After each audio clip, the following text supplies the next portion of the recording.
So compassionate use arises when a patient has derived significant clinical benefit from a drug in a clinical trial, in a trial that typically doesn't have a continuation study.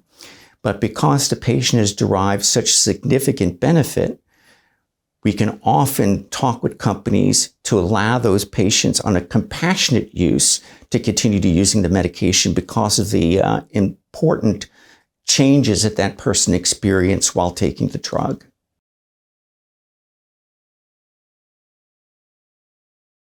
Well, I think it's important for patients for many reasons. One, patients appreciate that sort of support.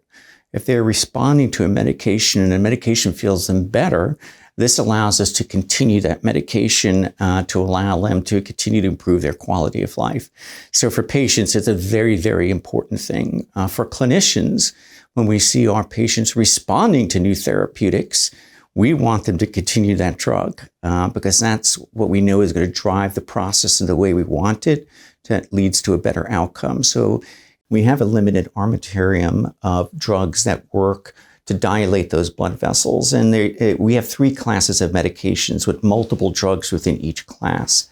So a patient who is exhausted all means they've on all 3 classes of these medications, still with a suboptimal result.